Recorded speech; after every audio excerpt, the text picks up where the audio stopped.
Isang siglo na ang lumipas nang mapunit ang kalangitan, bumuhos ang mga halimaw mula sa kabilang dimensyon at muntik nang mabura ang buong sangkatauhan. Ngunit dala ng enerhiyang ito ang isang himala dahil nagising din ang mga natutulog na talento ng tao. Iilang piling nilalang ang binyayaan ng kakaibang kapangyarihan. Sila ang naging sandigan natin sa tinatawag ngayong panahon ng mga talento. Si Etienne ang main character natin. Nagising nga ang talento niya pero isa itong basurang low level kaya sobrang pagkadismaya niya. Kumatok ang kapatid niya para mangamusta. Sa sobrang inis, binalibag niya ang bato at dinedma ito. Paano niya mapoprotektahan ang kanyang pamilya balang araw kung ganito kabasura ang kapangyarihan niya? Pumasok sa kwarto ang kapatid niya at nagtanong ulit. Para hindi na ito mag-alala, nagpanggap si Etienne na maganda ang nakuha niya. Tuwang-tuwa ang kapatid niya at sinabing magiging pinakamalakas na mandirigma siya sa kasaysayan. Nagluto ang kapatid niya ng paborito niya para magdiwang.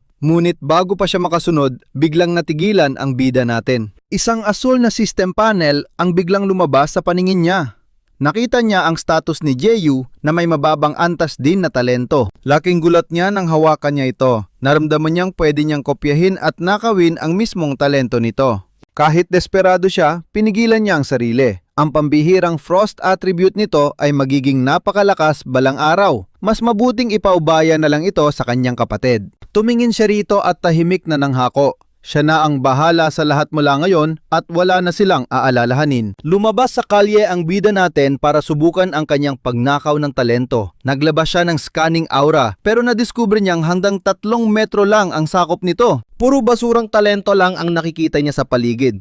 Kailangan niya ng kahit mid-level man lang kaya dumiretso siya sa akademya kung saan nag-aaral ang mga henyo. Lumipas ang ilang araw at nandito na siya sa klase. Nagsasanay na mabuti para maging isang ganap na martial warrior. Ipinaliwanag ng guro ang pagsusulit na paggawa ng buhawi ng hangin. Siyempre, dahil sa basurang talento niya, hindi man lang niya ito mapagana. Bago matapos ang klase, nanermo ng guro. Ito raw ang pinakapalpang batch na nahawakan niya at dapat daw nilang tularan ang dedikasyon ni Chion. Nagtaka si Etienne kung sino ang yabang na iyon. Kwento ng tropa niya, 1 buwan lang ay naging martial apprentice na ito kaya paborito ng mga guro. Naglabas pa ng pirma ni Chion ang kaibigan niya dahil yayaman daw sila balang araw dito. Napanghisi na lang ng patago si Etienne. Biglang nagkagulo ang mga estudyante nang dumating si Chion. Walang pag-aalinlangang nakipagsiksikan ng kaibigan niya para makahingi ulit ng pirma. Gamit ang system, nakita ni Etienne na may mid-level talent ang henyo. Lumapit siya habang nagpapabida si Chion na nagkukunwaring mabait habang nangangaral sa mga estudyante. Palihim na gumawa ng paraan ang bida natin. Nagkunwari siyang tagahanga at nakipagkamay dito na agad namang tinanggap ng sikat na estudyante. Boom! Kinopya niya ang talento ng walang nakakahalata. Kinagabihan habang bumubuhos ang ulan, nagdalawang isip siyang simulan ang pag-fuse ng talento. Bahala na! Gagawin niya ito! Tila pinupunit ang dibdib niya sa sobrang sakit. Ngunit pagkatapos ng proseso, para siyang isinilang muli. Sulit ang paghihirap na yon. Biglang nag-pop up ang system panel. May cooldown pala na 1 buwan bago siya makapanakaw ulit ng bagong talento. Para subukan ang bago niyang lakas, ginawa niya ang body training technique ng guro. Isang malakas na buhawi ang madaling nabuo sa kamay niya. Mayong mid-level na ang cultivation talent niya. Sisiw na lang sa kanya ang mga pamamaraang ito. Nag-alab ang determinasyon sa kanyang mga mata. Hindi na siya magiging ordinaryong mandirigma lamang, siya ang magiging Diyos ng labanan na yayanig sa mundong ito. Sa kabilang banda, sa ilalim ng maliwanag na buwan, isang nakakakilabot na anino ang nagmamasid. Isang puting lobo na may demonyong tingin ang handang umatake. 1 buwan ang mabilis na lumipas. Tahimik na pinag-isipan ng bida natin ang kanyang pagunlad. Kahit nagpapakamatay siya sa ensayo, martial apprentice pa rin siya at napakalayo pa ng lalakbayin niya. Lalo pa siyang nainis nang malamang nakakatanggap ng pribadong klase si Chion. Sa gitna ng kanyang pagmumuni-muni, sumalakay ang anino. Sinunggaban ng puting lobo ang isang tao sa harapan niya at nagunahan sa pagtakbo ang mga sibilyan. Muntik ng lapay ng halimaw ang isang inosenteng bata. Mabilis itong niligtas ni Etienne, ngunit napagtanto niyang masyadong mabilis ang lobong ito para sa kanya. Sa critical na sandali, isang mandirigma ang gumagsak mula sa langit. Sinubukan nitong hiwain ang lobo, ngunit nakaiwas ang maliksing halimaw. Humingi ng pasensya ang mandirigma dahil nahuli siya. Nagpakilala ito bilang Kapitan Golf at sinabihan ang bida natin na siya na ang tatapos sa halimaw. Nag-cruise ang kanilang mga lakas. Naramdaman ng squad ni Golf na pumasok sa blood explosion mode ang lobo at ginamit ito ang pulang aura para patalsikin sila palayo. Tatakas sana ang halimaw, ngunit nakangising sumigaw si Golf na hindi ito makakalayo. Isang babaeng archer ang nagpakawalan ng palaso at sapol na pinabagsak ang lobo. Niyabangan ni Golf ang nakabulagtag na lobo at pinuri ang kanyang kasamahan. Sa kabilang banda, literal na nanlaki ang mga mata ni Yetian. May talento rin pala ang mga halimaw. Lumabas sa system niya na isa itong low-rank blood talent. Duguwang tumayo ulit ang lobo kaya nagbabala si Golf na delikado pa ito at dapat nang lumayo si Yetian. Ngunit isang baliw na ideya ang pumasok sa isip ng bida natin.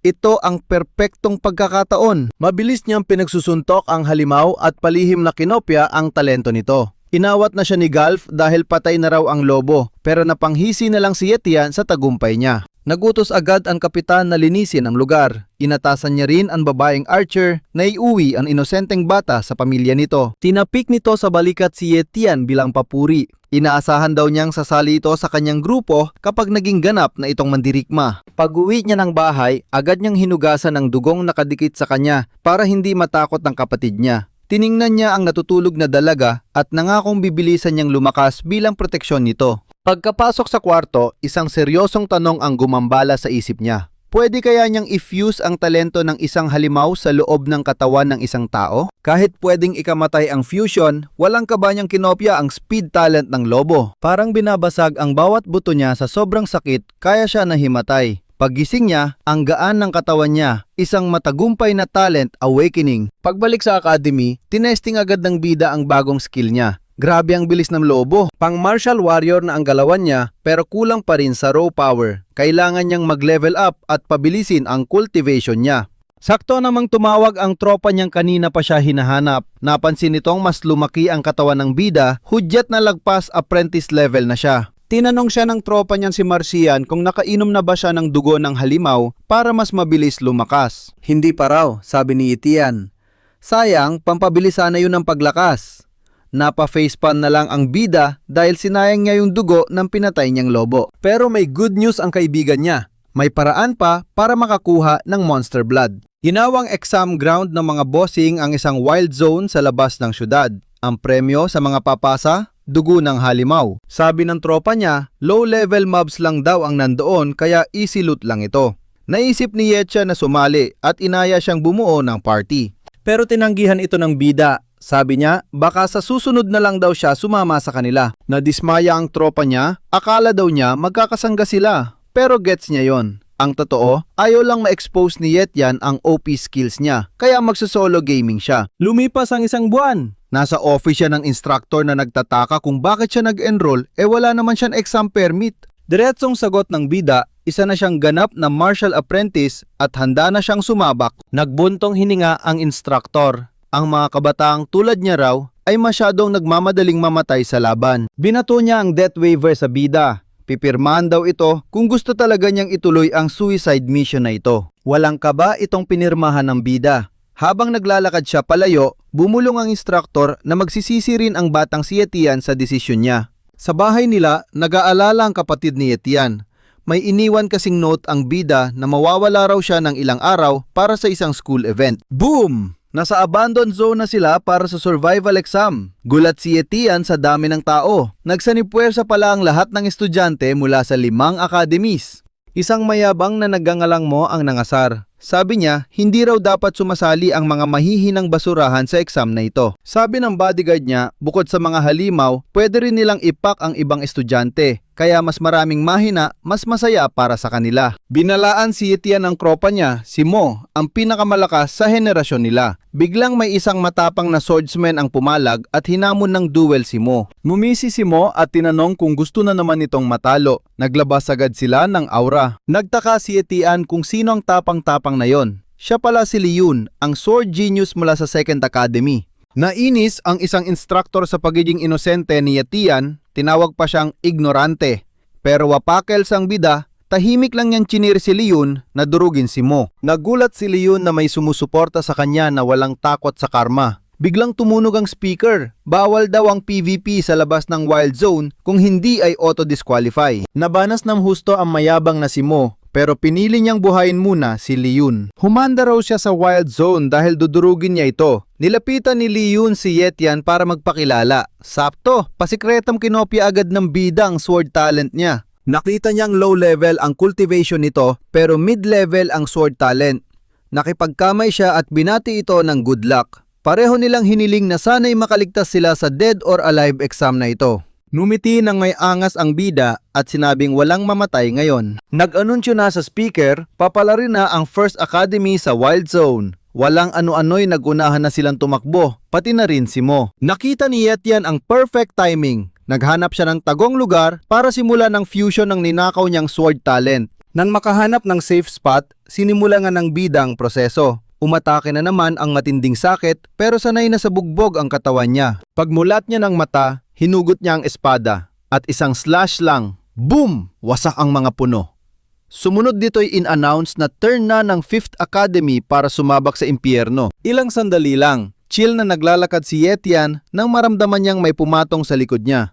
Isang dambuhalang ahas ang nakaabang. Mabilis pa sa alas 4, hiniwa niya ang ulo nito, dinukot ang mga mata at nakuha ang unang kill point niya.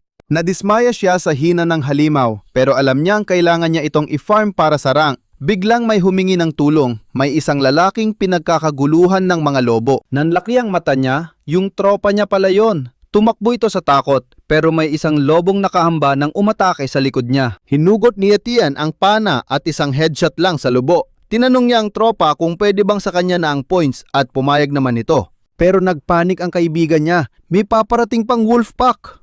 Pasikretong kinopya ng bida ang fast healing talent at matapang na sumugod sa mga lobo. Ginamit niya ang bago niyang blade skill at ginawang minced meat ang mga halimaw. Nalaglag ang panga ng kaibigan niya sa nakitang overpowered na moves. Sa kabilang banda, palaban din si Mo. Nabaon niya ang espada sa kalaban pero sa sobrang lakas ng counter, tumalsik siya sa malayo. Sigaw ni Mo, kanya na raw ang 500 points habang bumabagsak ang lobo. Sa itaas, chill lang na nanonood ang bida at nanghihinayang na naunahan pa siya sa loot. Feeling God tier na nagdeklara si Mo na siya ang top 1 sa exam pero teka, buhay pang halimaw. Bumangon ito at naglabas ng nakakakilabot na energy wave na nagpatumba sa lahat ng nasa paligid. Tatakas pa sana ang halimaw na nagkakahalaga ng 1,000 puntos mula sa itaas ng gusali nung umisi si Yetian. Oras na para gumalaw. Agad niyang pinakawalan ang kanyang max speed talent. Isang malakas na talon ang yumanig sa hangin. Ginamit niya ang mga abandonadong gusali para makakuha ng matinding bentahe. Wala pang First Academy kaya solo niya ang laban. Sinundan niya ang malagkit na bakas ng ahas. Isang nakakakilabot na ngiti ang sumilay sa kanya, sigurado siyang sa kanya mapupunta ang 1,000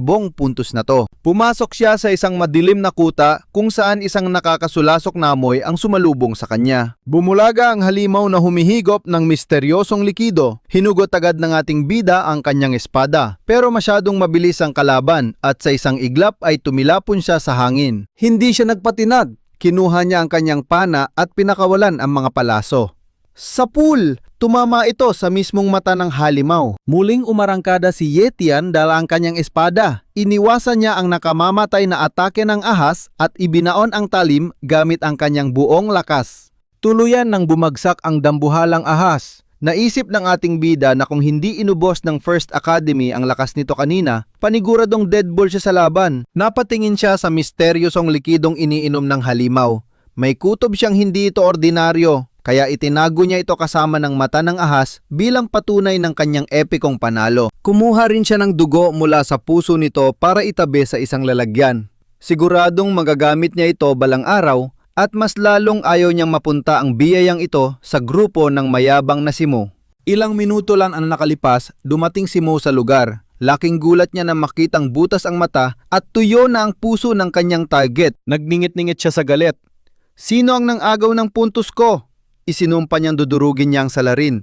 Sa gitna ng malakas na ulan, kalmadong nanonood si Yetian mula sa itaas. Nagsalalita ang alipores ni Mo, Paniguradong nasa paligid lang ang kumag na kumuha ng puntos nila, kaya nagtanong ito kung ano ang susunod nilang hakbang. Inutos ni Mo na halugugin ang buong lugar at imbestigahan ang lahat. Hindi pwedeng palampasin ang lantarang pambabastos na ito sa kanyang pangalan. Alam ng ating bida na hindi pa oras para magpakitang gilas, kaya mabilis siyang tumakas. Naisip niyang swerte niya lang siguro ngayong unang araw ng pagsubok. Pero oras na matapos ang exam, mabubunyag din ang katotohanan. Kailangan niyang mas maging malakas. Nakahanap siya ng ligtas na lungga, ibinaba ang kanyang bag at inilabas ang dugong kinuha niya kanina. Gaano kaya kalakas ang ibibigay nito sa kanya? Tumikim siya ng kaunti. Umalingaw-ngaw sa isip niya ang muka ng kanyang kapatid at ang pangarap nilang umangat kaya nilagok niya ang buong bote. Samantala, naiwang tulala ang kanyang kapatid sa bahay, puno ng kaba at palaging nag-aalala sa magiging kapalaran ng kanyang kuya. Balik sa ating bida, sumabog ang matinding aura sa kanyang katawan. Naramdaman niyang halos 4 na beses na bumilis ang kanyang cultivation speed. Naisip niyang siguradong nandadaya rin ang mga mayayamang estudyanteng katulad ni Chion gamit ang mga artifacts. May natitira pa siyang 2 araw at kalahati kaya magpapalakas siya ng wagas. Mabilis na lumipas ang mga araw at tapos na ang madugong exam. Nagtipon ang lahat para sa pinakahihintay na bilangan ng puntos. Kumolekta si Leon ng 175 puntos. Nagulat ang karamihan pero tumawa lang ng malakas si Mo. Basura daw yon para sa kanya at nakakadismaya ang pinakita ni Leon. Ibinagsak ng mayabang na si Mo ang kanyang mga nakolekta at nag-utos na bilangin ito. Nanlaki ang mga mata ng guro sa kanyang nakita. 427 puntos. Nalaglag ang panga ng lahat, lalo na't ang karamihan ay niwala man lang 30 puntos. Hindi makapaniwala si Leon kaya inakusahan niya si Mo ng pagnanakaw. Pero kalmado lang si Mo na sumagot na pinaghirapan niya raw ang mga iyon. Binati siya ng isa nilang kaklase at sinabing siya na raw ang top 1. Pero sumimangot si Mo, may isang kumag daw na kumuha ng 1,000 puntos. Nagtanong ang alipores ni Mo sa guro kung silang lahat na lang ba ang natirang buhay. Tumango ang guro. Kung sino mang hindi nakalabas sa battle zone ay siguradong naging pagkain na ng mga halimaw. Dineklara ng alipores na sa ganitong sitwasyon, dapat si Mo ang maging number 1. Pero teka, biglang dumating ang ating bida at inilapag ang kanyang mga pabuya. Nanigas ang guro ng makitang resulta, 1,663 puntos. Opisyal na naging top 1 si Yetian. Nakatanggap siya ng mga pambihirang dugo at 100,000 yuan bilang pabuya. Napawaw ang kanya kaibigan sa tinde ng kanyang flex. Habang si Leon ay litong-lito kung paano niya nagawa ang himalang iyon. Nag-apoy ang mga mata ni Mo.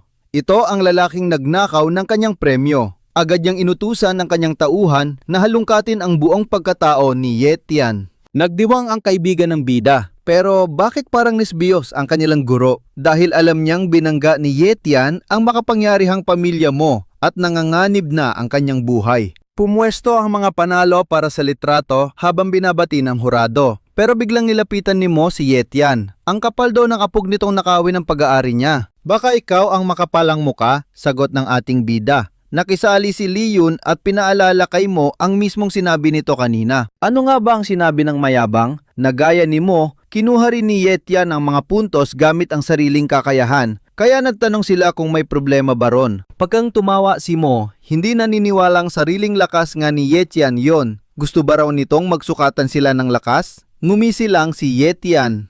Kung gusto raw nitong mapahiya, game na game siya. Nagpalitan sila ng nakamamatay na tingin. Alam ng ating bida na kapag binangga niya ang isang katulad ni Mo, wala nang atrasan to. Isa lang ang paraan para makalusot dito. Ang maging isang halimaw sa lakas para mismong si Mo ay manginig sa takot na hamunin siya. Pagsapit ng dilim, nakauwi na rin si Yetian. Agad siyang sinalubong na nag-aalalang kapatid para tingnan kung may sugat ba siya. Pero sa halip na galos, isang malaking pera at sandamakmak na premyo ang ibinulaga niya. Natuwa ang kanyang kapatid, pwede na raw siyang mag-asawa sa dami ng pera. Numiti lang si Yetian at sinabing para sa kapatid niya ang lahat ng iyon. Para daw yon sa tuition at pang-araw-araw na gastos. Nang usisayin ng kapatid ang misteryosong likido, naglabas siya ng libro. Isa pala itong pambihirang Terracore Elixir na kaya mag-evolve ng talento. Perfect ito para sa mga low at mid-tier cultivators at may maliit pang tsansa para mag-level up kahit ang mga halimaw na may high-tier talents. Kaya naman pala naging dambuhala yung ahas kanina. Ito ay dahil sa matinding lakas na ibinigay ng napakalakas na elixir na ito. Binalik ng kapatid niya ang bote dahil siguradong mas makakatulong daw ito sa kanya. Pero umiling lang si Yetian. Inutos niyang inumin ito ng kanyang kapatid para mas lumakas siya. Gulat na gulat ng babae. Bakit siya? Ni hindi pa nga nagigising ang sarili niyang talento, karapat dapat ba siyang uminom ng ganito kalupit na item? Walang masasayang dito! Sigaw ni Yetian. Bumukas ang system window. Mababang cultivation talent at unawakened novice ice talent lang ang meron si Yueyu. Ibenta na lang kaya ang elixir? Pero nagbabala si Yetian.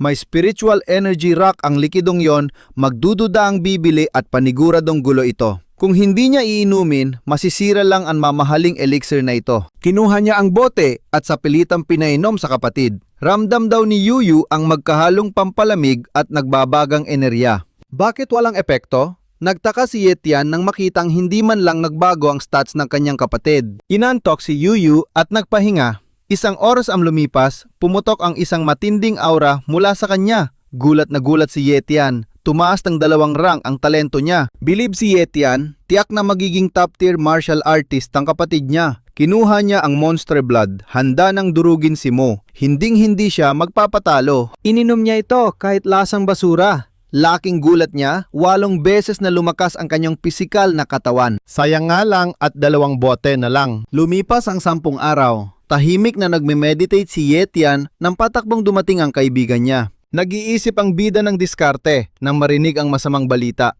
Nagkukulong daw si Mo para umabot sa martial artist stage bago ang deathmatch nila para tapusin siya. Nanatiling kalmado si Yetian. Palakas din naman siya.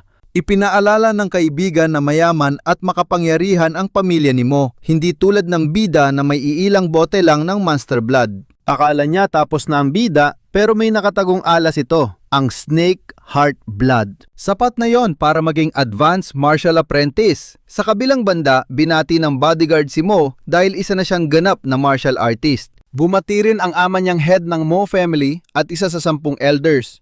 Nangako siyang hindi bibiguin ng pamilya at may pabuya pa raw mula sa old ancestor. Agad tinanong ni Mo ang bodyguard tungkol kay Yetian. Walang kwentang background at walang pamilyang bida. Pwede nilang tapusin ito kahit kailan nila gusto. Tuwang-tuwa ang hambog na si Mo at ipinag-utos ang asasinasyon. Pero nagbabala ang tauhan niya, hindi ito wild zone. Magkakagulo kahit makapangyarihan pa ang pamilya nila. Huwag mong gamitin ang pangalan ng pamilya natin, utos niya. Kumuha ka ng Dark Shadow Assassin na walang iniiwan ng bakas. Sulit nga ba ang 1 milyon para dito? Sagot ni Mo, sa malaking base na tulad ng Linay, hindi pwedeng umangat ang mga basurang tulad ni Yetian. Makikita siya bilang banta, dapat mamatay ang mahihina para mabuhay ang malalakas. Ganyan ang batas. Sa gubat na ika-5 akademya, walang awang winasak ni Yetian ang isang higanteng bato. Uwi na sana siya dahil ulan. Nang biglang lumitaw ang system alert, pangalang Lun, inferior cultivation talent at novice shadow talent. Isang anino ang mabilis na umatake. Nasangga ito ng bida. Sino ka? Sigaw niya. Nandito ako para tapusin ka, sagot ni Lun. Halata namang bayaran ito ni Mo. Ang duwag, hindi man lang lumaban ng harapan. Ginamit ng kalaban ang shadow talent para mag-invisible at umatake sa likod. Pero napakabilis na umiwas ng bida. Gulat si Lun sa bilis ni Yetian. Matapos ang ilang palitan, malubang na sugatan ng kalaban. Bago mamatay, inamin nitong si Mo ang nag-utos sa kanya. Nilapitan ng bida ang bangkay at kinopya ang shadow talent nito. Ramdam niya ang bagong lakas. Sa gitna ng bagyo, inilibing niyang mamamatay tao. Sumpa niya, mabubuhay siyang parang unos, hindi parang nahuhulog na dahon. Pag-uwi, pinagmasdan niya ang mga loot ni Lun. Isang Yang Dynasty sword at cards na may 3.2 milyon. Napangisi siya. Ang perang pampapatay sa kanya ang gagamitin niya ngayon. Kinagabihan, napansin ni Yetian na wala pa ang kapatid niya. Kinabahan siya at tumakbo sa eskwelahan nito. Baka pinuntirya rin ito ni Mo. Pagdating niya, nandoon ang kapatid, naglinis lang daw ng classroom. Pinagalitan niya ito sa pagiging late bago sila umuwi. Mula sa isang itim na kotse, nakamasid si Mo. Inis na inis kung bakit buhay pa ang bida. Ibinili ng bida ng sausage ang kapatid niya. Habang nag-uusap sila, naramdaman agad ng bida ang mga matang nakamasid sa kanila. Pag-uwi, nag-aya ng kumain ng kapatid niya. Pero pagtingin ni Yetian sa bintana, nakita niya ang itim na kotse na nagmamasid pa rin. Kinabukasan sa klase, matalim ang pakiramdam ni Yetian. Nakabuntot pa rin ang itim na kotse. Talagang pinupuntirya nila ang kapatid niya. Nang umalis ang kotse, mabilis itong sinundan ng galit na bida. Huminto ito sa isang gusali at ramdam niyang nandoon si Mo. Sa loob, binubugbog ni Mo at nang tauhan nito ang isang lalaki. Nagmamakaawa ang lalaki dahil walang pera. Banta ni Mo, dodoble ang utang niya bukas. Hindi madaling takasan ang isang Mo. Umiiyak ang lalaki sa sobrang taas ng interes, may mga anak at matatanda pa siyang binubuhay. Dumating ang bodyguard at nagtanong kung may balita na sa ipinadalang shadow assassin. Naka-invisible si Yetian at narinig ang lahat. Kumpirmadong si Mo ang salarin. Nagalit si Mo dahil akala ng iba madaling lokohin ang mga rich kids. Walang awang sinipa ni Mo ang lalaki hanggang mamatay. Sa kanito tinanong ang tauhan kung may kukunin na para tapusin ang kapatid ni Yetian. Paliwanag ng bodyguard, may kilala siyang tropang kalalaya lang, pero sablay daw talaga kapag inasa sa iba ang maduming trabaho. Kaya siya na mismo ang tatapos. Mumisi si Mo sabay bitaw na malutong na suntok sa tauhan niya dahil sa kapalpakan nito. Boom! Biglang lumapag si Yetian mula sa kisame, hawak ang kanyang sandata. Isang mabilis na hiwa at tumilapon ng ulo ni Mo. Bumagsak ang katawan habang tulala ang bodyguard. Napansin niyang gumamit ng stealth skill si Yetian. Akala niya ito ang shadow assassin na inupahan nila. Pero nanlaki ang mga mata niya nang makita ang totoong mukha nito. Nang inginig na tanong ng bodyguard, paano raw napatay ang boss niya ng isang tira lang. Gulat na gulat siya. Nag-imbestiga daw siya at alam niya ang isang mahinang estudyante lang si Yetian. Nasaan na raw ang shadow assassin na ipinadala nila? Huminga ng malalim si Yetian. Isang iglap, tinapos niya ang bodyguard ng isang malamig na hiwa. Kalmadong kumuha ng pirasong tila ang bida. Pinunasan ang espada at iniwan ang basahan sa lapag. Walang paligoy-ligoy, isinuot niya ang hood at bumulong. Hindi siya mahinang tupa na madaling katayin. Sila ang may kasalanan dahil maling tao ang kinalaban nila. Mabilis siyang naglaho sa dilim. Isang oras ang lumipas, dumating ang mga nagmamadaling kotse. Nanggigil ang ama ni Mo habang isinisigaw kung sino ang pumatay sa anak niya. Inabot ng tauhan ang duguang tela ni Yetian, hinalang kagagawan ito ng shadow assassin. Umumal sa galit ang ama. Sino bang may sapat na lakas ng loob para umupa ng shadow assassin? Eksaktong dumating ang isang lalaking tinawag na Great Elder. Isa siyang mataas na ranggong martial warrior mula sa mismong angka ng mga Mu. Umiiyak na nagsumbong ang ama na pinatay ang anak niya. Malamig na sumagot ang Great Elder na alam na niya ito at inutusang tumayo ang lalaki. Giniit ng ama na kapapromote lang ng anak niya. Umaasa siyang magiging alamat itong martial warrior na mag-aangat sa pamilya nila patungo sa itaas. Sang-ayon ang Great Elder, si Mo ang natatanging pag-asa ng bagong henerasyon. Kung may lilitaw na isa pang martial warrior, siguradong tataas ang impluensya nila sa buong base. Lumuluhang nakiusap ang ama ni Mo sa Great Elder. Ipagiganti raw ang anak niya, sabay abot ng talang basang-basa sa dugo. Sabi ng Great Elder, kung shadow assassin na ito, malamang may mga angkang galit sa kanila. Lumabas sila para suriin ang mensaheng naiwan. Pagtingin nila, isang marka ang lumitaw. Nanlaki ang mata ng Great Elder at naibulong ang pangalang Iron Fang. Samantala, binalaan si Yetian ng kaibigan niya. Mas malaki raw ang Iron Fang kaysa sa Linay base. At naghihinala ang Great Elder na may mga traidor sa Linay na nakikipagsabuatan sa kabilang kampo. Balita pa, plano raw nilang ubusin ang mga batang elite para sakupin ang buong Linay base. At syempre, sila rin daw ang pumatay kay Mo. Napanggisi si Yetian sa narinig. Ayos! Walang nakakahalata sa kanya kahit alam pa ng pamilya Mo na mortal siyang kaaway ng anak nila. Naiisip tuloy niya, sinadya ba talaga ng Great Elder na makita ang marka ng Iron Fang para magsimula ng malaking digmaan sa pagitan ng dalawang base? Kinaumagahan, bihis na bihis si Yetian. Nagising ang kapatid niya at nagtatakang ng tanong kung saan siya pupunta ng ganito kaaga. Sagot ng bida, pupunta siya sa danger zone para magpalakas. Nag-alala ang kapatid, kauwi lang daw niya, baka naman pwedeng may isama siyang tropa para ligtas. Mumiti ang main character natin. Huwag daw mag-alala, magpakabait lang siya at maghintay ng ligtas sa loob ng bahay. Pero tumakbo ang kapatid niya at inakap siya ng mahigpit sa likod. Isang nakakabagbag damdaming eksena na tila nagbabadya ng isang paparating na dilubyo. Pagkalis, nakarating si Yetian sa isang malaparaisong oasis sa gitna ng bisyerto. Alam niyang pugad ito ng high-level monsters kaya naghanap muna siya ng mahihinang kalaban. Ito na ang tsansa niyang maging ganap na martial warrior. Biglang nayanig ang lupa. May papalapit na mabagsik na kalaban. Ting! lumabas ang system window, isang armored bull.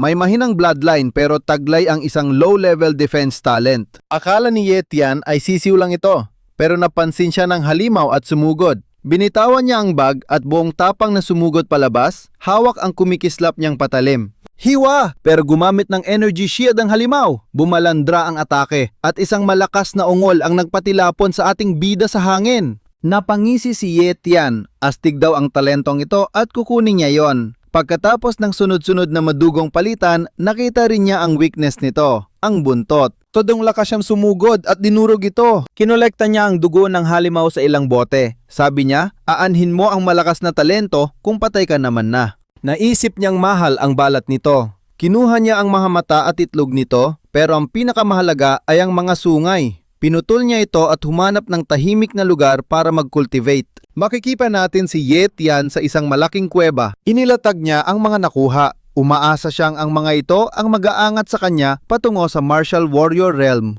Walang kaarte-arte niyang nilagok ang dugo at kinain ang itlog ng halimaw. 20 araw ang lumipas. Haba na ng buhok ni Yetian at isang mabagsik na aura ang nagiliyab sa kanyang mga mata, naglalabas ng malakas na enerhiya. 2 babae ang nakakita sa kanya. Namangha sila, sino mag-aakalang may magle-level up bilang martial warrior sa ganito kadesyertong lugar? Mas malakas na ngayon, ramdam ni Yetian ang pagpasok niya sa warrior realm. Matapos ang 20 araw, sigurado siyang tapos na ang cooldown ng kanyang skill. Binitbit niya ang gamit para kopyahin ang defense talent ng halimaw. Pagdating doon, nagtry siyang mag-copy, pero nag-error ang system window. Incomplete target, hindi na pwede i-copy. Inisip ni Yetian, siguro dahil masyado niyang kinatay yon, kaya nagpa siya muna siyang maligo. Amoy bangkay na siya matapos ang 20 araw.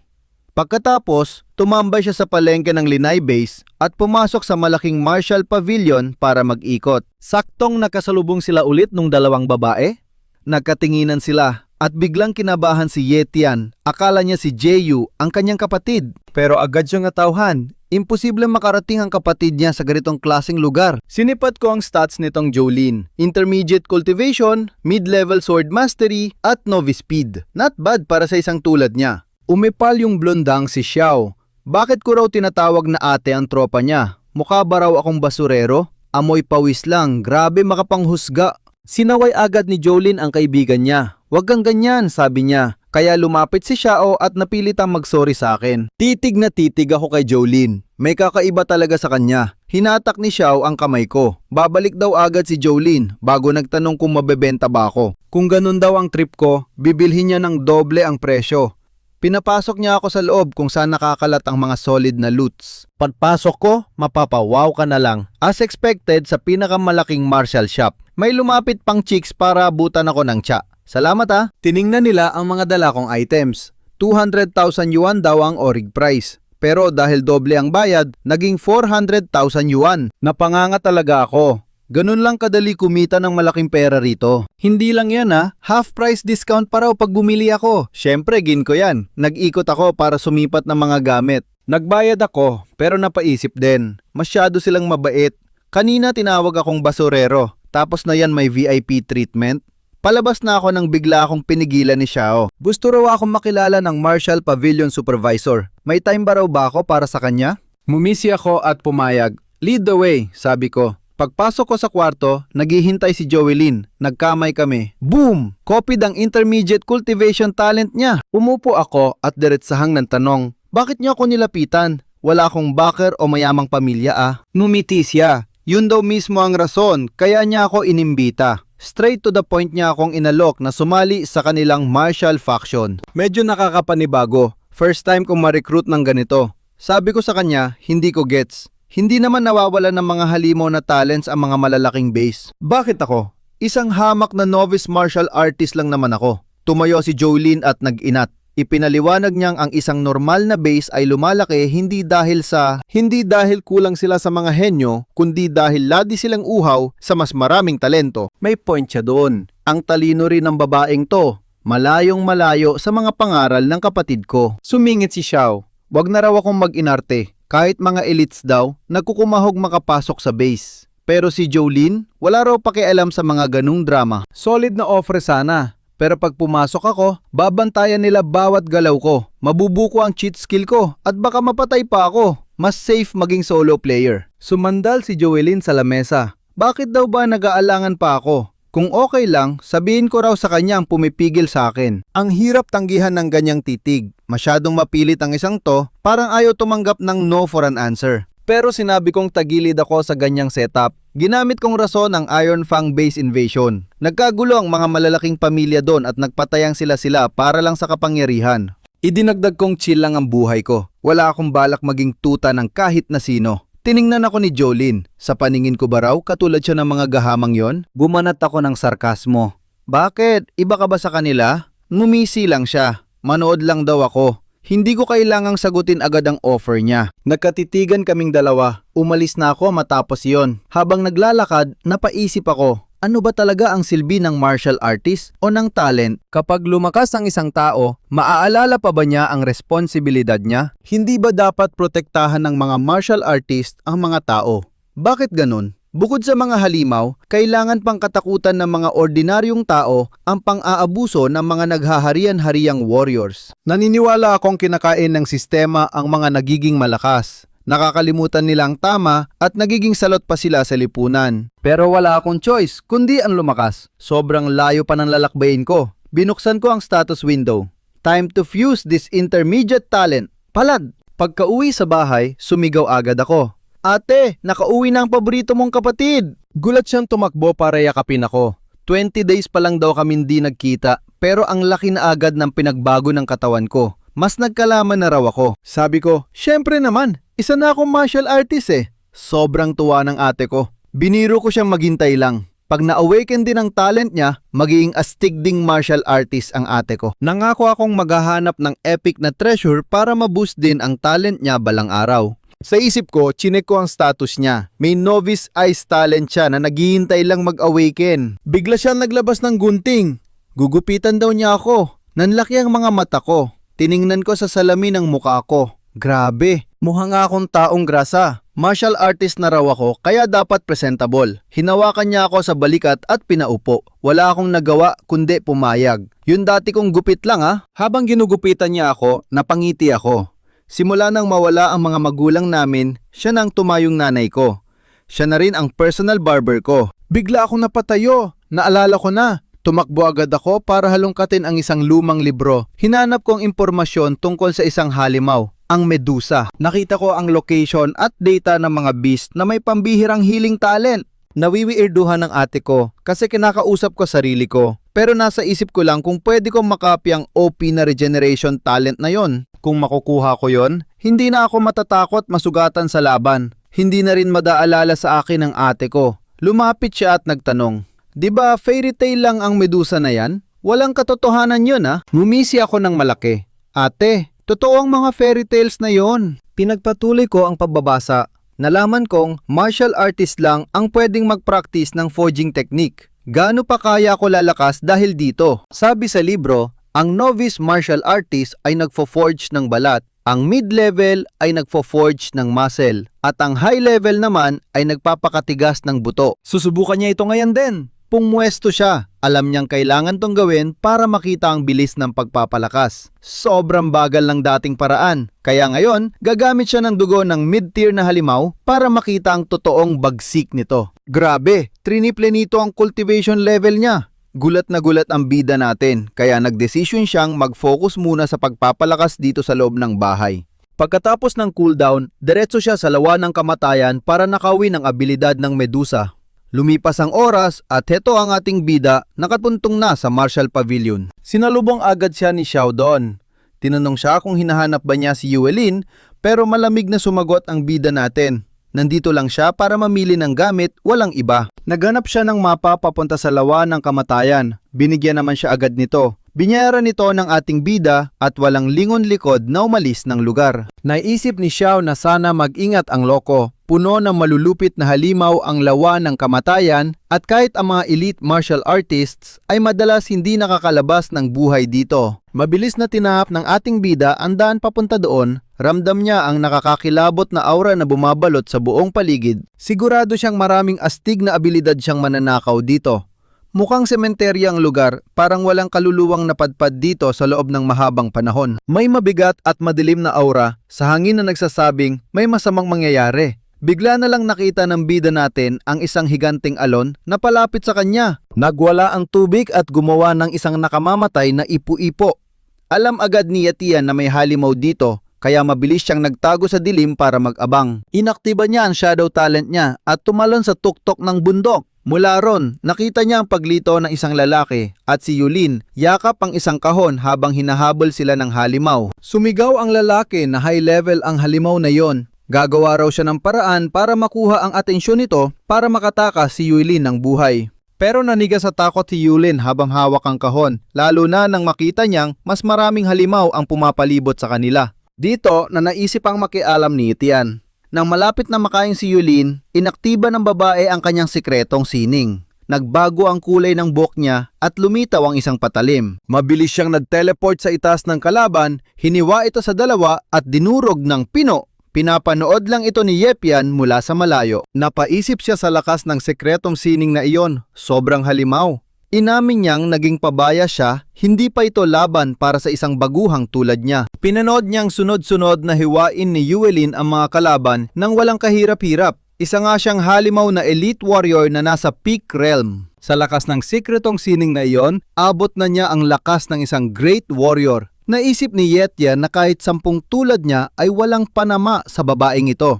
Biglang may higanteng halimaw na sumulpot at nilapang binti ng kasama niya. Sumigaw na lang ang lalaki at inutusang tumakbo na si Yulin. Hindi raw magtatagal ang sikretong sining niya kaya nagmakaawa itong itakas na ang hawak niyang gamit dahil iyon ang pinakamahalaga sa lahat.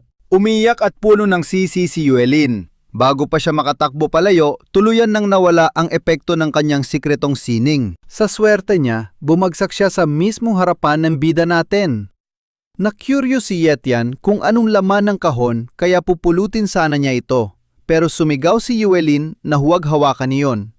Kalmadong sinabi ng bida na hindi niya ugaling magnakaw. Kaso lang, papalapit na ang mga uhaw sa dugong halimaw. Mabilis na binuhat ni Yetian si Yulin pati na ang kahon, sinabing kailangan na nilang maghanap ng ligtas na taguan na yun din. Hindi makasagot ang babae, kaya inisip na lang ni Yetian na pumapayag ito. Parang kidlat siyang tumakas papalayo at nagtago sa isang liblib na lugar. Dito natin makikita si Yulin na nakahiga sa lupa, balot na balot ng sariling coat ng ating bida para hindi lamigin.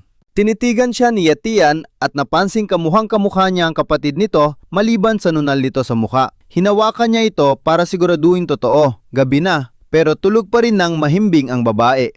Napaisip si Yetian kung hanggang kailan ito matutulog. Lumapit siya para tingnan ng maigi, sakto namang nagising ito. Namukhaan siya ni Yulin at nagtanong kung iniligtas ba siya nito. Kulang na sumagot ang bida na nagkataon lang ang lahat. Nagpasalamat si Yulin para sa coat at hindi naiwasang mapabilib sa angas ni Yetian dahil may bayag siyang pumunta mag-isa sa lawa ng kamatayan.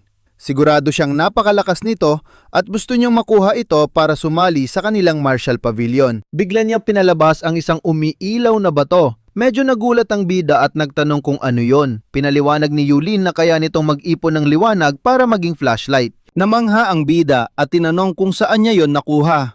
Mumiti siya at sinabing sasabihin niya kung talagang interesado ito pero kailangan muna nitong uminom ng healing potion. Naisip ng bida kung isa ba itong klase ng space talent pero alam niyang wala siyang ganitong klaseng abilidad sa listahan niya. Pinanood niyang gumaling si Yulin hanggang sa nakatulog siya.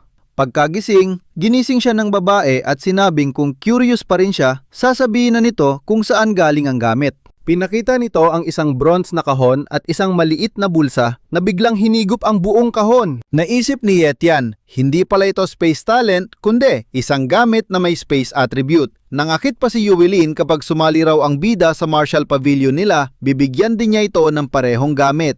Pero dahil wala sa mood at inaantok pa, sinabi ng bida na matutulog na lang ulit siya. Nainis man si Yulin, alam niyang kailangan niya lang maghintay. Tiyak niyang mapapasali rin niya ang bida sa martial pavilion nila balang araw. Naisip ni Yetian na kapag nakopya niya ang space at healing talent nito, magiging basic na lang sa kanya ang mga gamit na ito. Kinaumagahan, paggising ng ating bida, nawala na parang bula si Yulin. Pero may iniwan itong kulang kahon. Pagbukas niya, tumambad ng isang intermediate energy forging method, isang bote ng high-grade beast blood at 10 gold cards na may tig 1,000,000.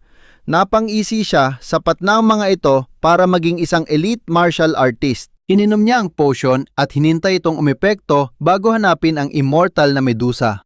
4 na buwan ang lumipas.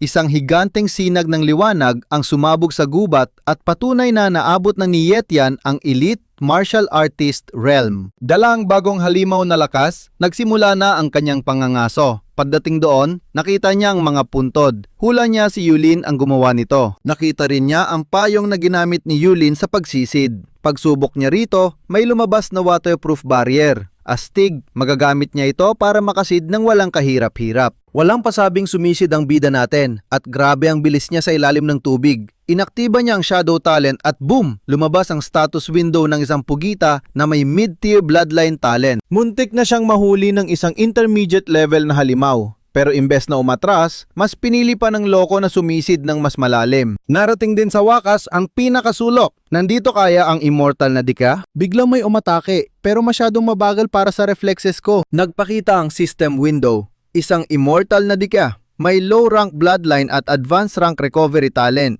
Bumulaga ang halimaw sa harap ko. Tinapyas ko agad ang galamay nito pero mabilis itong tumubo at gumanti ng sipa. Nakopya ko nga ang advanced recovery talent pero basag ang depensa ko sa lakas ng atake. Napasigaw ako sa sobrang sakit. Dumura ang halimaw at tinunaw ang payong ko. Nadaplisan ang kamay ko. Hindi magtatagal ang barya na ito. Sunod-sunod na nagbukas ang system windows. Isang buong hukbo sila. Wala nang kwenta kung makikipagbasagan pa ako ng muka, nakuha ko na ang gusto ko, kaya sibat na. Muntik na akong mahagip pagahon ko. Mabuti na lang at inactivate ko ang maximum speed talent ko para makatakas. Pagdating sa isang tagong lugar, sinimulan ko agad ang fusion ng talent na nakuha ko. Sanay na ang katawan ko sa sakit. Sisiw lang ang fusion na ito kumpara sa inaasahan ko. Walang side effects ang recovery talent, pero puro support lang ang skills ko. Kung gusto kong basagin ang mas malalakas, kailangan ko ng matinding offensive talent. Kaya umuwi muna ako. Habang ginugupitan ako ng kapatid ko, nakatambay lang ako at nagbabasa. Bingo! Nabasa ko ang tungkol sa divine power ng mga langgam. Low rank man sila, halimaw sa lakas, at laging magkakasama. Ito ang susunod kong target. Dumiretso ako sa Martial Pavilion. Bad trip, makikita ko na naman ang mga asungot mula sa Mo family. Pagdating ko doon, nandun nga sila. Sa Linay base naman, nagsalita ang leader na si Mink. Kakaunti na raw ang resources nila para sa lahat. Kaya nag-anunsyo siya ng isang malaking operasyon kasama ang isang medium-scale base.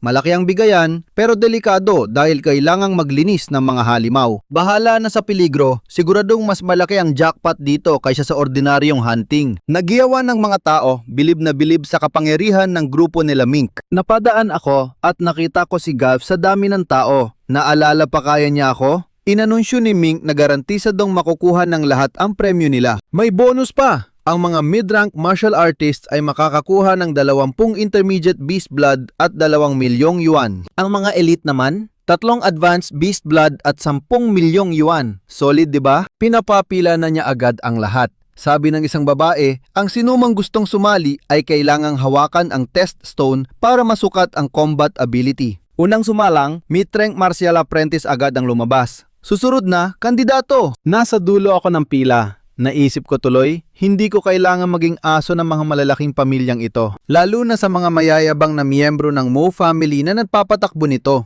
Alam kong kapag nalaman nilang isa akong elite martial artist, paniguradong gulo lang ang aabutin ko. Nang ako na ang hahawak sa bato, pinigilan ko ang totoong lakas ko. Umilaw ang bato. Resulta, advanced rank martial artist. Nagulat ang lahat. Paano daw naging ganito kalakas ang isang bata? Isa ba raw akong genius? Mama uto-uto. Katiting lang ng kapangyarihan ko ang ginamit ko dyan. Hindi ko inasahang ganito kalala ang atensyong makukuha ko. Narinig kong nagrareklamo ang grupo ni Real Wolf tungkol sa mga edad nila bilang advanced martial artist. Naisip nilang isama ako sa tropa nila. Namukhaan ako ng leader nila. Ako daw yung sumagip sa isang bata dati. Gulat na gulat siya naging advanced rank ako sa loob lang ng 1 taon. Tinanong ko kung pwede ba akong sumabit. Walang kagat-labing pumayag ang leader at winelcome ako ng maangas. Sabi ng babae sa grupo, mas kampante na daw siya ngayong may isa pa silang advanced rank.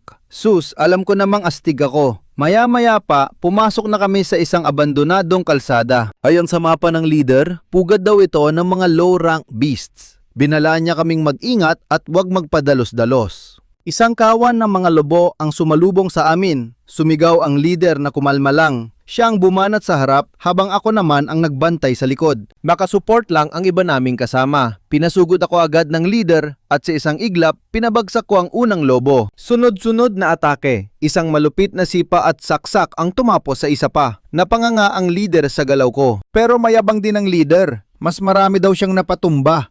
Wala akong pake. Bilib na bilib ang buong team sa pinakita kong lakas. Pero teka, bakit hinintay pa ng mga lobong makapasok kami sa lambak bago umatake? Gusto ba nilang masigurong wala kaming takas? Sabi ng leader, wala raw choice ang mga lobo dahil hindi nila ito teritoryo. Ibig sabihin, may mas nakakatakot na halimaw na nag-aabang sa amin. Namutla ang isa naming kasama. Pero pinakalma siya ng iba, ligtas daw kami dahil may dalawa kaming advance at 3 intermediate warriors. May dala ring distress signal ang leader panawag ng backup kung sakali. Kaya ang utos niya, relax lang at tuloy ang lakad. Basag-basag at puro guho na ang paligid ng lungsod. Biglang sumigaw ang leader na huminto. May narinig siya. Tinuro ko ang itaas. Isang nagliliyab na butiki ang nakatitig sa amin. May taglay itong elemental fire bloodline at ngayon, bumubuo na ito ng dambuhalang bola ng apoy para pasabugin kami.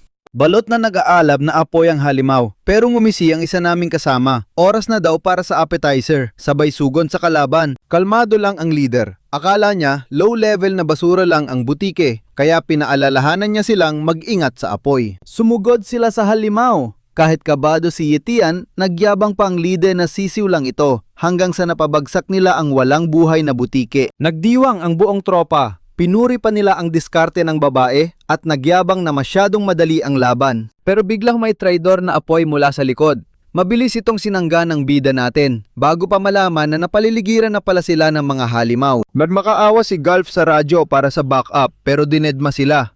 Akala ng isa ay nag-overthink lang ang leader at may pakipa ang pamilya Lin. Dito na natauhan ang leader na isang malaking katangahan ang magtiwala sa pamilyang yon. Kaya binasag niya ang radyo sa sobrang inis. Walang kwenta ang linaybas. Hinugot niya ang espada, hinarap ang butiki at inutusang tumakas ang lahat. Sinabihan niyang sumunod ang isa pero matigas ang ulo ng babae at kalbo. Minura siya ng kasama bago mabilis na tumakbo palayo para iligtas ang sarili. Kaya sumigaw ang kalbo na uumbagin niya ang duwag kapag nabuhay siya. Binalingan ng leader ang bida. Sayang daw ang angas nito kung mamatay lang dito. Inutos niyang itakas ang dalawa habang pinipigilan niya mga halimaw pero pinipilit nilang tumakas din siya. Mumisi lang ang bida natin at sinabing aalis din siya. Pero papunta sa unahan para makipagbasagan ng muka. Nanlaki ang mga mata ng leader. Ang tinatagong aura ni Yetian ay pang-elite na martial artist, isang nakakakilabot na presensyang yumanig sa buong tropa. Nang magbuga ng apoy ang halimaw, alam ng bida na mabubura ang tropa kung hindi siya seseryoso. Kahit ayaw niyang gumamit ng full power dahil sa gulo, sumugod pa rin siya.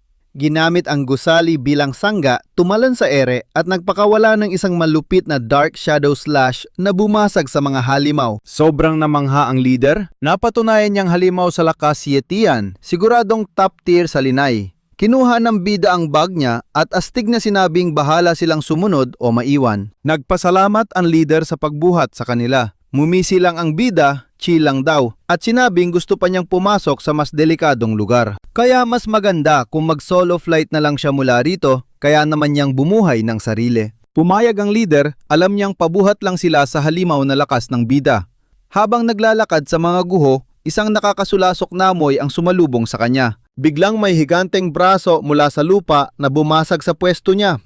Mabilis na umilag si Yetian at humarap sa isang dambuhalang hari ng mga butike. Mumisi ng nakakaloko ang bida sa angas ng kalaban niya, oras na pa-reflex ang tunay niyang lakas. Nagbuga ang dambuhala na nag-aapoy na bola na yumanig at sumira sa buong paligid. Mula sa usok, astig na lumabas ang bida, hubad man, handang tapusin ang tinatawag na Lizard King. Nagamon pa ang loko ng isang madugong laro, isang deathmatch kung saan ang matatalo ay siguradong magiging inihaw na butike hanggang mamatay. Humataw si Yetian ng malupit na hiwa habang sumasabog ang apoy ng hari. Makalipas ang ilang minuto, nakabaon na ang espada ng bida sa bangkay ng halimaw habang angas na nagdedeklara ng panalo. Ubos ang stamina at lakas ng bida natin dahil sa matinding laban, halos pagapang na siya sa pagod. Nakatambay lang sa malayo sina Golf at ang tropa, hinihintay na humupa ang makapal na usok. Sumigaw ang kalbo na may papalapit. Ang angas na bida pala natin yon. Nagtatanong kung bakit hindi pa sila tumatakbo palayo. Nagdahilan ang leader na nag-alala lang sila kaya sila naiwan. Tapos ay inabutan ng babae ng pamalit na damit ang ating bida. Maya-maya, pinag-usapan nila kung kanino ang loot at sinabi ng leader na ibibigay niya ang buong credit sa astig na si Yetian.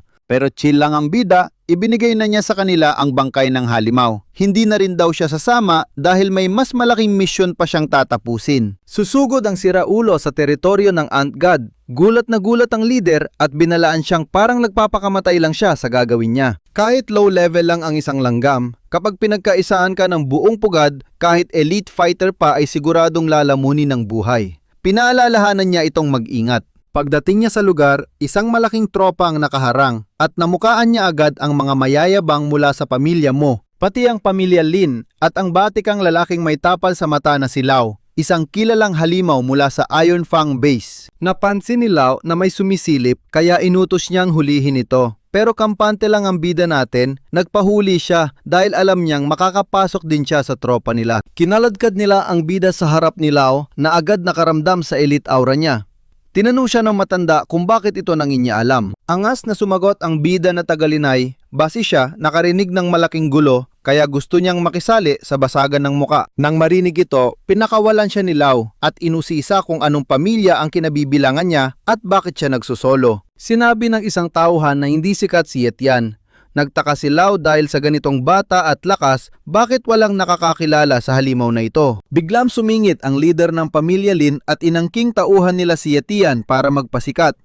Naisip tuloy ng bida na uhaw sa malalakas ang pamilyang ito kaysa sa mga mo. Sabay utos ng epal na leader kay Yetian na bumalik na agad sa pwesto niya. Ngumisi lang ang bida na kunwari ay tanggap niya ito. Sa malayo, pinagtatawanan ni na Yulin at Seo ang pamilya Lin dahil ang inaangkin nilang halimaw ay target pala nilang kunin. Tinanong pa ni So si Jolin kung ano ang plano nila at angas nitong sinabi na sa kanila lang nababagay si Yetian. Habang nangyayari ito, nagpalit ang eksena patungo sa isang mainit at tuyong disyerto. Dito ay makikita ang naglalakihang tropa mula sa tatlong pamilya na astig na nagmamartsa. Booking na ng lahat na isa siyang elite martial artist.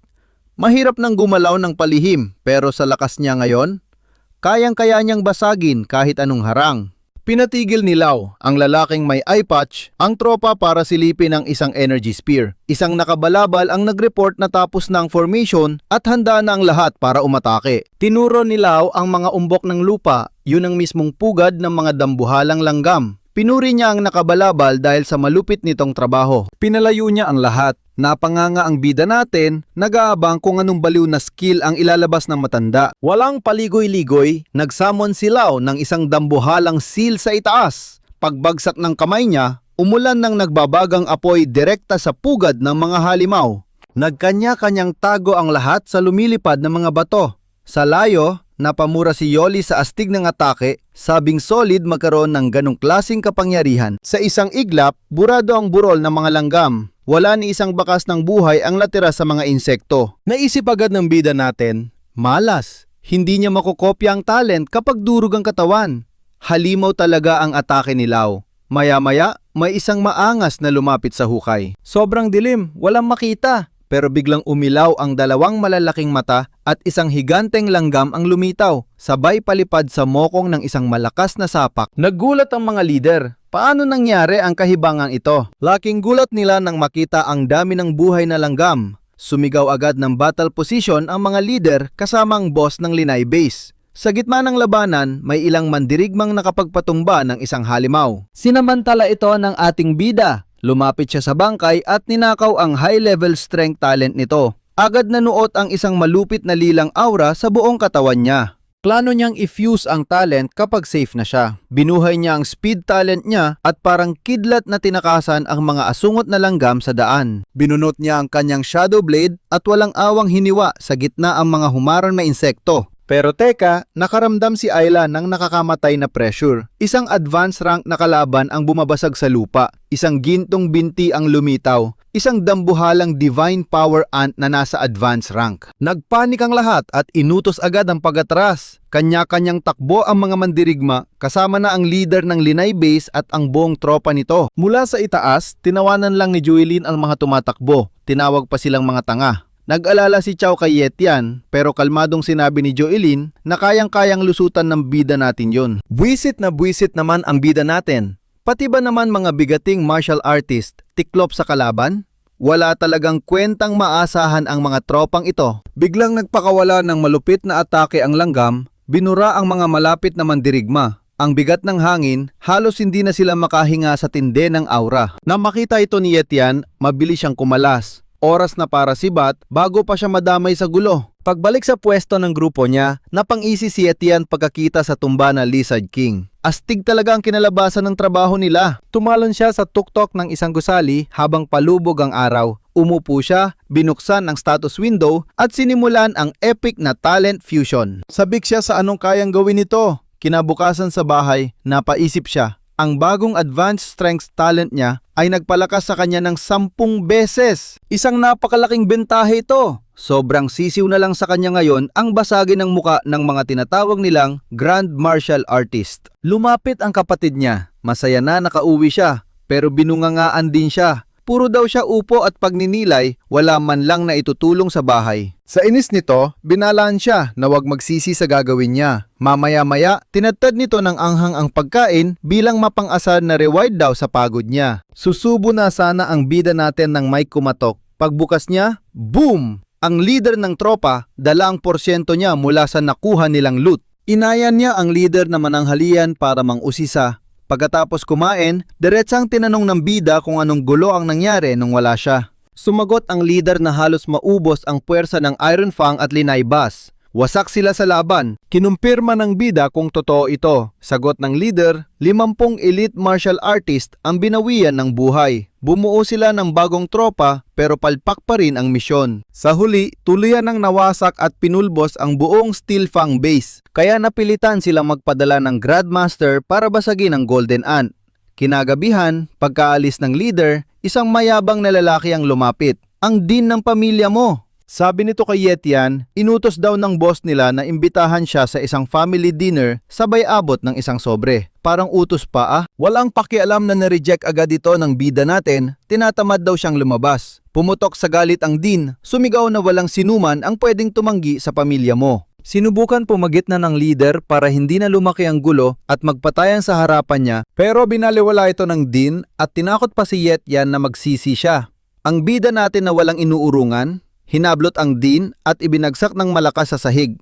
Sumigaw na lang ang leader na tama na yan. Ginamit ng dean ang pagkakataon para tumakbo palayo. Sumisigaw na pagbabayaran ng bida ang pamamahiya sa kanya. Sa palasyo ng pamilya mo, nakaluhod na umiiyak ang dean at nagmamakaawa na gumanti sila laban kay Yetian dahil sa nangyari. Si Sen, ang boss ng pamilya at elite martial artist, ay galit na humingi ng paliwanag. Sumbong ng dean, inimbita lang daw niya si Yetian pero binugbog siya at binaliwala ang sobre. Sa sobrang inis, pinalipad ni Sen ang dean gamit ang isang malakas na sipa. Habang nangyayari ito, inuubo ang matandang inuno nila at pinapainom ng gamot ng anak nito. Umamin ang matanda na gumamit siya ng secret technique laban sa divine power ants. Hindi niya inakalang ganoon kalala ang aabutin niya at kapag natigok siya, tapos ang pamilya mo. Dahil mawawalan sila ng Grand Martial Artist na magtatanggol sa kanila, naisip nila na baka inaabangan lang ni Yetian ang imbitasyon mula sa pamilya Lee. Kaya nagbesisyon ang matanda, kung hindi madaan sa mabuti, kikidnapin nila si Yetian bago pa makauna ang mga Lee. Dahas kung dahas, bukod pa rito, tagalabas si Yetian. Nagdududa sila kung tutulong ba ito, lalo na at medyo brutal ang gagamitin nilang paraan para mapasunod siya. Pagkatapos, naglabas siya ng isang kakaibang potion, isang malupit na artifact na kayang burahin ang kaluluwa at isip ng isang tao. Gagamitin nila ito sa seremonya. Nagsimula na ang maitim na plano ng angkanang mo. Inabot ng matanda kay ZK ang isang pambihirang likido para sa ritual. Ang utos ng matanda, wasakin ang isip ng main character na si Yetian. bibigyan nila ito ng peking pagkatao bilang isang lehitimong tagapagmana ng pamilya mo. Kinakabahan si SK na masira ang kanyang pangalan. Pero walang pakialam ang matanda, inutos nitong ituloy ang plano kahit anong mangyari. Nagpadala si Zeng ng 10 elders ng Mo para umatake. Maya-maya pa, palihim nilang pinalibutan ang mismong bahay ni Yetian. Balak nilang unahing dakpin ang kapatid ni Yetian para gamiting panlaban, habang ang ibang tauhan ay nag-aabang sa labas upang harangan ang anumang pagtakas.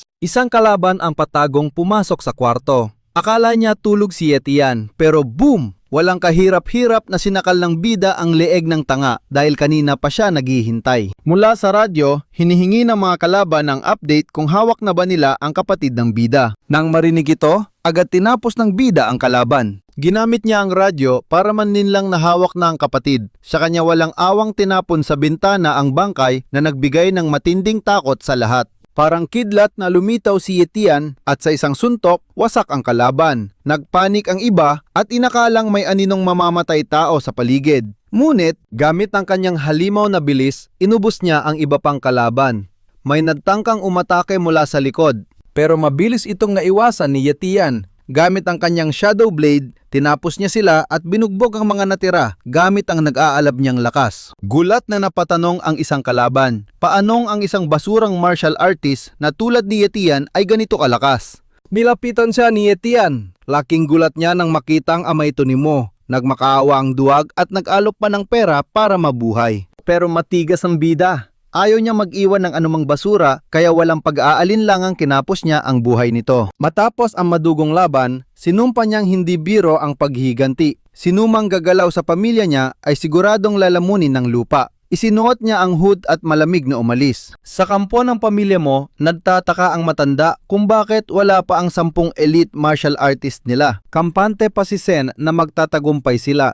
Ngunit biglang may bumulusok na patalim mula sa langit at bumalik ito sa kamay ni Yetian. May angas na sinabi ng bida na alam niya ang lahat ng plano. Gulat na gulat si Sen na buhay si Yetian at itinanong kung nasaan na ang 10 elders. Ngumiti nang nakakakilabot ang bida. Sinabi nito ang pwede niya silang dalawin sa impyerno. Isang mabilis na atake at duguan agad si Zeng sa sahig. Pagkakita nito, nag-alab sa galit ang matanda at inilabas ang kanyang halimaw na aura. Sugod siya kay Yetian para pumatay.